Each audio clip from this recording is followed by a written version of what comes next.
first 10 years I was sober, I went every Friday night to a detox unit and Yep. brought a meeting in.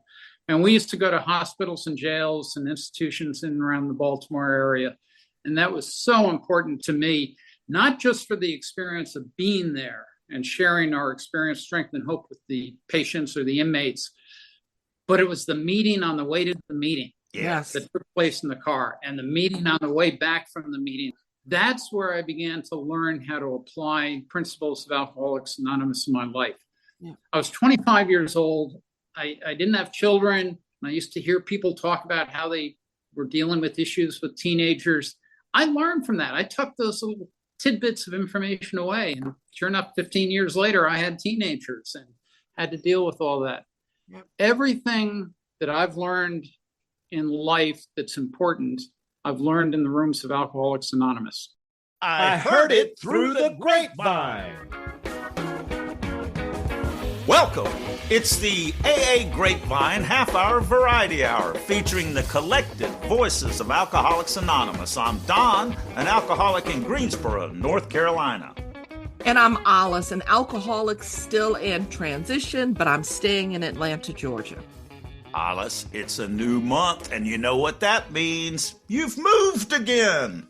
Oh, silly. It means that there's a new issue of AA Grapevine. It's here. The new grapevine's here! The new grapevine's here! Woo-hoo, woo-hoo, woo-hoo.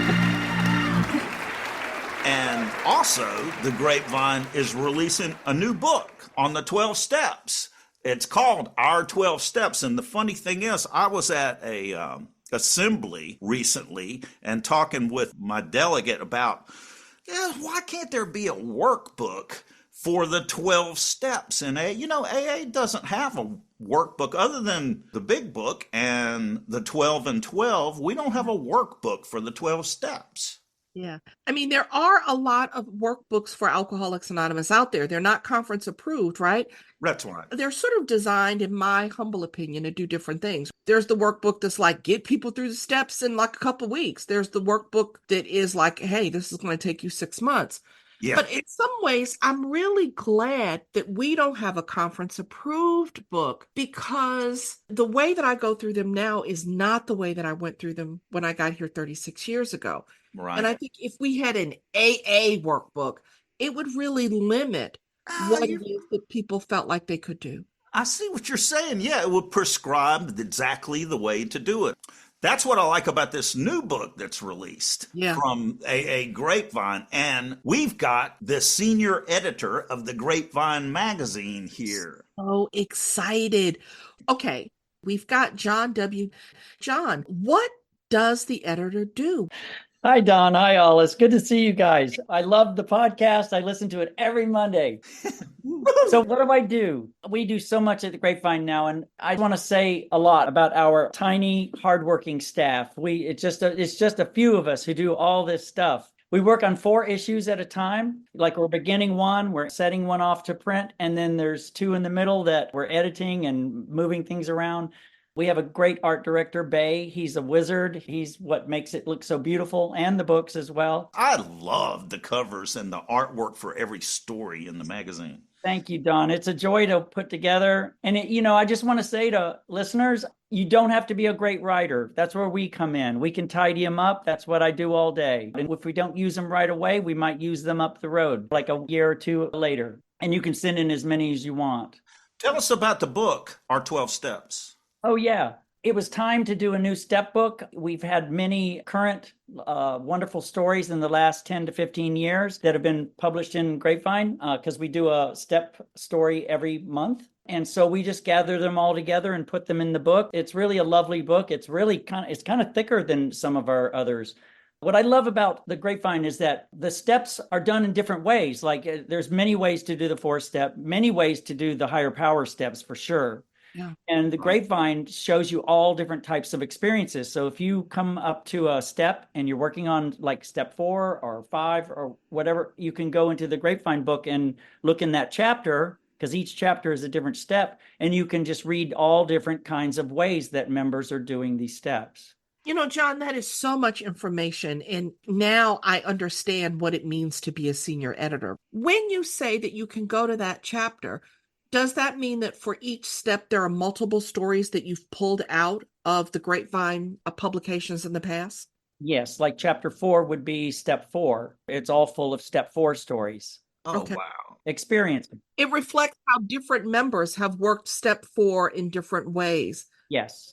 Like going to a meeting and saying, I'm starting to work on step 4, or I don't know how to do this. And then you will get the whole room telling different stories of how they did. Yes. Fantastic. I just love that no matter what we publish as AA Grapevine, we really are a meeting in print. Yes. Yeah, that's right. And this book is great for AA meetings. You know, you can read the stories in step meetings or working with your sponsees or to give it to a sponsee who's doing the steps now. You know, that's why I don't think, Don, we need a guide. I don't think we need a workbook. Yeah. You know, like what we say when we open the podcast, we need the collective voices of Alcoholics Anonymous, that the best experience about how to do it comes from people who have done it. Yeah. To see this beautiful new book, Our 12 Steps, just visit aagrapevine.org/books. So the book is the members of AA telling how they work the steps individually. And to celebrate the release of the book in the May 2024 issue, the main feature is also members telling about how the steps changed their lives. John, these are different stories than are in the book. Yes, these are all new stories. We want to highlight a few stories. The first is entitled, And When We're Wrong. Here, a member expresses his love for the steps, especially the steps where we clean up things and we learn to keep our mouth shut. He shares how he now does things, like he saves his email responses overnight and rereads them in the morning to make sure that they're the best response. I love that, and I do that also with text messages. It's a good daily practice. Don't hit send. God is in the pause. Yeah, God is in the pause. The story Leap of Faith is a life and death action adventure story that takes place above 12,000 feet in the Sierra Mountain Range. A frightening race to get down the mountain took every step he had in him. And though he was hiking solo, it turns out he wasn't alone. You've got to read Leap of Faith, soon to be a major motion picture starring Dwayne "The Rock" Johnson. Woohoo! What's this shaking of heads? Not really. It could be, but not yet. Well, it could be. It's well worth reading. Well worth reading. So, not all the stories are specifically about the steps. In the section, Our Personal Stories, we have a story called A Mother's Day Wish. A mother tries, you know what? I'm not going to say another word. You have to read it for yourself. I expect that there won't be a dry eye among us if you do. It wasn't for me. John, did you shed a tear reading that one? Do you remember that story? Oh, yeah, Don. I cry all the time when I'm reading stories. And some of the ones I put in the magazine are the ones I cry about most. Because they're strong. And if I laugh and cry in the same story, that's even better. That's great. I think that's why we call it language of the heart. Yeah. Do you have a favorite story? Oh, man, you can't ask me that, Don. That's too much. I have so many favorite stories. But in this issue, there's one besides Todd's, who's here today. Yeah. But usually at the end of each issue, I like to put something really sweet. Mm-hmm. I like to end the book with something lovely. And there's this guy, Alex M., and he's from Kentucky, and he writes the sweetest stuff. And he has one in this issue. It's only one page. It's really short. He's trying to consider what it is that AA has given him. He says these lovely sentences. Our sponsors lead us and our sponsees show us. Newcomers inspire us and old-timers forgive us. We're here for each other. We lift each other up. We take this journey together. And yes, sometimes we even carry one another across a deep, icy stream. That's what we do. Wow. Beautiful. He's the poet. Folks, all the stories are available to read in the app, but you have to have the print version to see the hand-drawn cartoons, and there's one in almost every issue, and I love these things. Where do these cartoons come from, John? Oh, those, not the contest in the back, but the ones within the magazine are all by AA members. You know, we welcome that. I mean, you don't have to be a great artist either. Even if it's like, if you just draw stick people and it's funny, we'll run it. Well, the May issue has a great one. In the Old West, a hard-driving, slightly villainous-looking gunslinger with his rifle slung over his back is ordering a drink in the bar in a saloon. This guy looks rough. He's been rode hard and put up wet. But the bartender, wearing a bowler hat, looks on impassively, and the hombre says, "I'll have a club soda and a splash of cranberry." He's got to be one of us. Gotta be. So a special thanks to the anonymous artist who sent that in. We'll also post that cartoon on our Instagram feed. Go to Instagram and search AA Grapevine to see it. Alice, who's our guest today? Today's guest is Todd K, and he's in Huntley, Illinois. He wrote the story New Guy in Town, and it's on page 45 in the May 2024 issue. I have some experience moving. I'm super excited because this experience of reconnecting with AA in a new town gives us a lot to talk about. You bet. I'm looking forward to meeting Todd. John, can you stay with us? Yeah, sure can.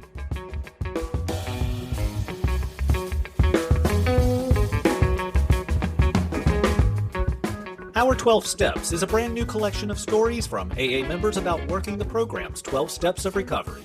Each chapter illuminates a different step through the experiences of a wide variety of AA members. This volume features all new, up-to-date stories from the pages of Grapevine, the International Journal of Alcoholics Anonymous.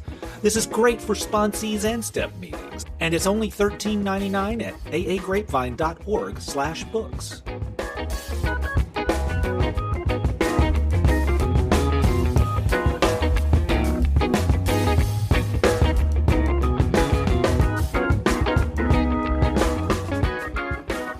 My name is Todd K, and I am an alcoholic, and my home group is the Being New in Sobriety group that meets Tuesday nights in Huntley, Illinois. Hi, Todd. Hey, Todd. Tell us about what was going on inside of you when you came to AA. Pitiful and incomprehensible demoralization. I've heard that somewhere before. I was 25 years old. My life was a train wreck. I just couldn't get any traction going. I had had all the consequences that alcoholics experience. I had them in a very condensed 7-year period, and I didn't know a way out. And I was just bankrupt in all areas of my life, spiritually, mentally, physically, and financially. Had you heard of AA before? I knew of AA, but I knew nothing about it. I came home from work one night with 2 6-packs of beer under my arm. And I proceeded to put them on my table, which was actually an ironing board in my kitchen because my first wife had taken all the furniture. And I called Alcoholics Anonymous. I had not given it any thought in advance. It's just an event that happened. That was the beginning of my recovery. Asking for help was the key to admit me into that road to recovery. How long after that call did you actually come into contact with a member of Alcoholics Anonymous? That evening. I called, it was after hours, so I got an answering service, and they said somebody would call me back. And about an hour later, and I was 3 or 4 beers into my evening, somebody did call me back. And at that point in time, I usually didn't answer the telephone because it was never good news on the other end. Yeah. So I answered the telephone. They asked if Todd was there, and I said, no, he isn't. Who's calling? And they replied, well, this is an organization that he contacted a little while ago. And I said, wait a minute, he's coming in the door now. So I put the phone down, picked it up. I said, this is Todd. How can I help you? It's kind of nice to not lie and not have to go through all this rigmarole, isn't it? Life has gotten simpler in sobriety in many ways. Yeah. They suggested I go to a meeting that evening. You know, by then I really wasn't sure why I had called AA, and I certainly wasn't interested in going to any meeting. So I said, no, I can't. But if you have one next week, I'll go then. And they said, we have one tomorrow night. We'll meet you there. Oh. Next night, I came home from work, got good intoxicated, and went off to my first AA meeting. So you went drunk? I went drunk for the first month. Yeah. Because I didn't want to stop drinking. I didn't have that core requirement. of wanting to stop drinking. I wanted to control my drinking. I love And- that, Todd. And for anybody who's listening that is still drinking, you don't have to be stopped to show up. If you just hang out with us, the magic happens, doesn't it, Todd? It did. It did. For that first month, I showed up every night intoxicated, and people would just say, keep coming back. And I did. And finally, after about 30 days, I began to realize that I was lying to everybody in the room, and I was afraid you were going to kick me out, which does not happen, but I was afraid of that. So I did manage to stop drinking on my own for about 2 or 3 weeks, and life very quickly got better. So good that when Memorial Day weekend came around, I thought I'd celebrate with a case of beer. And I was off and running once again. And it was 2 weeks later, after a 2-week blackout, that I came back to Alcoholics Anonymous. I think I needed that last drunk to convince me that I was both powerless over alcohol and that my life was unmanageable, and the two were connected. Every time I first drank, I had no way to stop. And my life was a disaster. And I had a extreme spiritual experience. I had run out of money. I had run out of booze. I had run out of cigarettes. I had run out of people I could call. I had run out of places that would take yet another bad check from me. Yeah. And I got down on my knees and I surrendered. And I said to my higher power, I'm willing to do whatever is necessary for this to end. Yeah. And almost immediately, the desire to drink left me. And 6 hours later, I was brought to a detox by a couple members from Alcoholics Anonymous. And you stayed sober? I've been sober since then. That was June 10th, 1976. Wow. Well, someone who was in the program and has gone back out asks the question, do you think that AA is really what's keeping you sober? Because he doesn't believe it. What's your response to that? My personal experience is that AA and the AA program, practicing the program of AA, is keeping me sober one day at a time. It may not keep me sober for my entire life, but I'm guaranteed that if I do the right things today, I'll stay sober for the next 24 hours. Yeah. You described a spiritual experience. To some people, that just seems like it's imaginary. Whether it was imaginary, a hallucination, or just a spiritual experience, doesn't matter. What matters is the effect that it had on me. Mm-hmm. It changed my life forever. You know, I love that answer. And that really is an answer of a person who's been here and done the work. It doesn't matter what it was. It worked. And this worrying about like, well, what exactly was it? And dissecting it is just a distraction. The great persuader is alcohol. If you just leave people out there drinking long enough, they're going to get whooped by King Alcohol.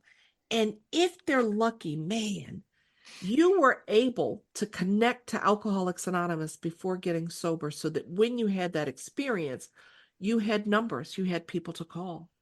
That's exactly what happened. I had phone numbers written down on little scraps of paper and matchbook covers, and I called one of them and they came over. I had been going into DTs. They took one look at me and said, you need hospitalization. Yep. So they dragged me off to a hospital, and life has never been the same since. How beautiful. John, you look like you had something to say. I just love the moment. We all get this moment, and either we jump or we don't, and it's really mysterious. And once I jumped and I was done, and alcohol completely taught me. It just beat me up so much that I was done, and I came in and I did everything you guys said. And it wasn't until it beat me enough that I wouldn't have done anything you said. Mm-hmm. You know, and Right. when that moment comes, it's so mysterious. I don't even question it anymore. That's what I call my higher power, to keep that even simple. You hit that moment where you're willing to go to any length to get sober. That was the agreement I made with my higher power. You know, I'm willing to do whatever is necessary for this to end, for me to get sober. A couple of years after I came into AA and I got sober, I read a book called Little Big Man, been turned into a film also. And there was a line in the book that I've always cherished. It said, somehow, when you were supposed to die and didn't, things ain't never the same. And that was my turning point. Yeah. Everybody has two lives. The second one begins the moment they realize they only have one. That's So I figured, well, Todd, I'm always interested. What did AA ask you to do that you were unwilling to do, and suddenly you became willing to do it, and it worked? It was to get involved and to work the steps. That's what AA asked me to do. They said, you can work the steps, but if you really want to enjoy sobriety, get involved, get a service job, go to institutions, share what you're being given with other alcoholics, and you'll stay sober. Yep. My personal inclination would not be to do that. I wanted the do-it-yourself-at-home kit, but that doesn't exist. Yeah. I had to get involved. I had to go to meetings. I had to be present, and I had to be willing to ask for help. Early in my sobriety, I had a beat-up old car that tended to use more oil than it did gasoline, and it would start some days and some days it wouldn't. And I had to ask for rides to meetings, and I was terribly embarrassed to do it. My pride got in the way. And one day at a meeting, this woman came up to me afterwards and said, do you need a ride today? And I said, yes. And she said, you're not asking for rides. You need to ask for rides. And I said, why? And she said, you're being selfish when you don't ask for rides. Yes. Have you ever done something good for somebody? And how did it make you feel? And I said, well, yeah, I have done that. And it makes me feel good when I can help somebody. She said, you're being selfish, not asking for help, because you're denying that other person the awesome feeling of providing the help that you need. Yeah. That changed my whole attitude towards asking for help. And I realized how important it is, not just for me to get that assistance, but for the other person to be of service. That's what our 12th step is about also. When I got to Alcoholics Anonymous, they told me that people who did hospital and institution work, H&I, never drank. Now, I don't know if that's true. Mm-hmm. But what it does is it puts you in a position where you learn how to connect, you learn how to be a giver, you learn how to show up for other people. And I mean, you've been here 47 years, is that right? Yes. 47 years. That's 47 years. Right? And you've written into the AA Grapevine. And so tell us about how you came to write a story, why you decided to do that. Came about as a result of the pandemic. I was on a Zoom meeting. I believe it originated out in Washington State, and the topic of the meeting was writing for the Grapevine. It was kind of a workshop meeting, and they talked about the experience of writing for the Grapevine and how to go about it. And at the end of that meeting, I thought I should share my experience. And my most difficult experience in sobriety has been interstate moves. I had the same home group and the same sponsor and the same set of friends for 17 years when I made my first interstate move. And we moved from Maryland to Vermont, and I was anxious about it. And I got to Vermont and I couldn't find the meetings. This was back when it was all paper meeting lists. But I got to some meetings, and I didn't like the meetings at all. They were doing it wrong. They were doing it wrong. They were doing the wrong readings. They closed the meeting with a statement of responsibility rather than a prayer.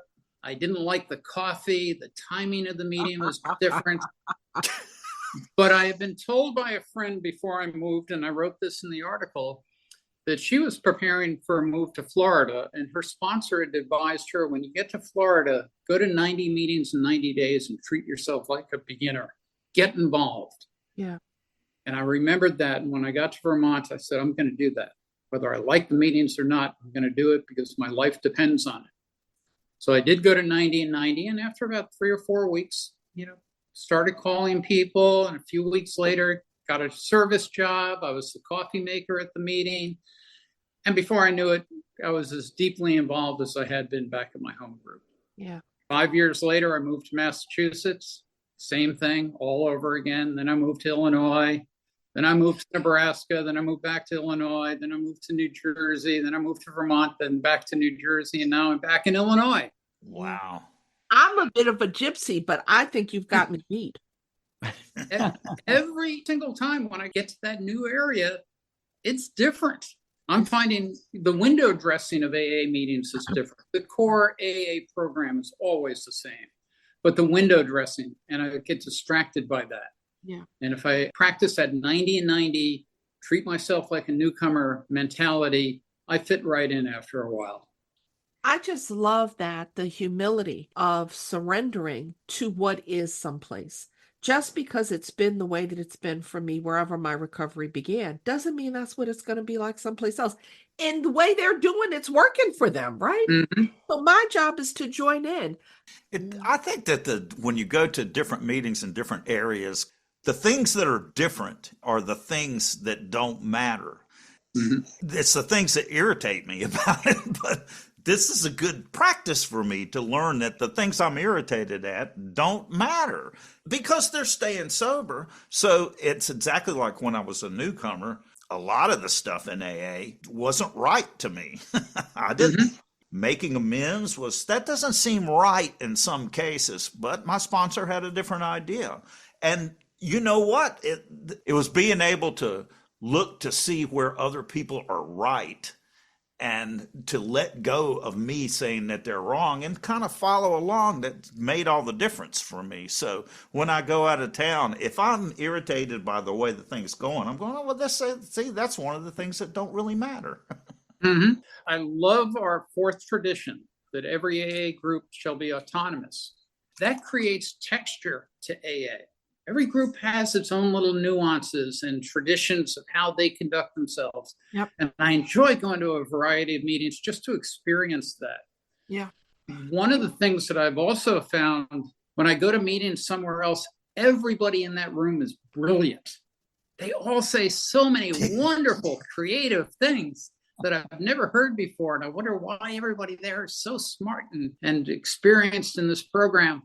It's that I haven't heard them 15 times in the last 2 weeks saying the same story. But I enjoy that variety. Yeah. Hearing new stories. And slowly the luster dims. And it just becomes regular drunks sharing the same thing every meeting.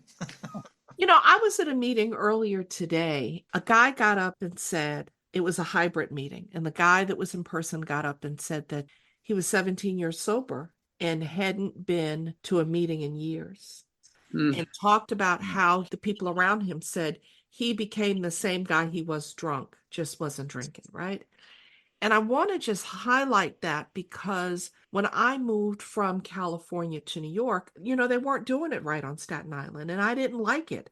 And I stopped going to meetings, and that wasn't good. I didn't drink, but I fell out of being happy, joyous, and free. I still think it's really dangerous. I think I need all three sides of the triangle to really be in. I've been fortunate that I've always had an enthusiasm for meeting attendance. I just love attending meetings.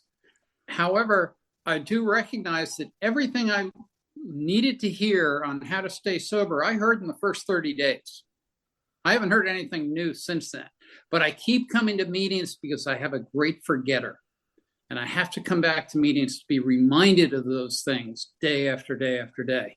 And I also learned how to fine tune my program by listening to other alcoholics.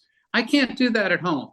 I can't stay sober at home surrounded by big books and grapevines and other pieces of literature. I need to be in the community of alcoholics and share their experience with me and mine with them. Todd, thanks for being here today. It's been a pleasure. Thank you. John, thanks for continuing to produce the Grapevine magazine for all of us. Thank you, Don.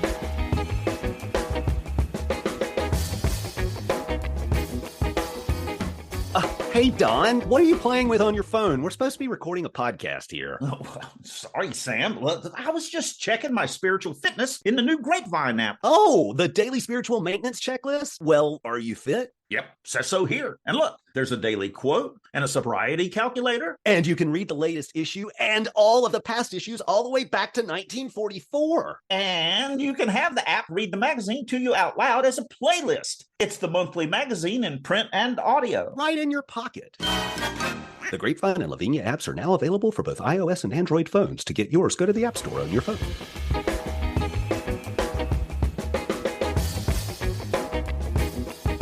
I'm at the very wit's end. Cuckoo. Hey, why are all these empty beer bottles in the fridge? Oh, those are for my friends who don't drink.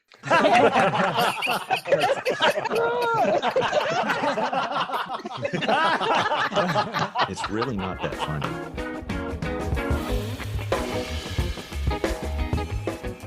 Thanks for joining us. The AA Grapevine Half Hour Variety Hour is posted every Monday and is produced by AA Grapevine Inc. We don't speak for AA as a whole. We share the experience, strength, and hope of members to help others recover from alcoholism. Podcast info, including how to call in, is at aagrapevine.org/podcast. Search AA Grapevine in the App Store on your phone or find AA Grapevine on Instagram and YouTube. All things Grapevine are available at aagrapevine.org. If you want to know more about AA, search online for Alcoholics Anonymous in your city or visit aa.org.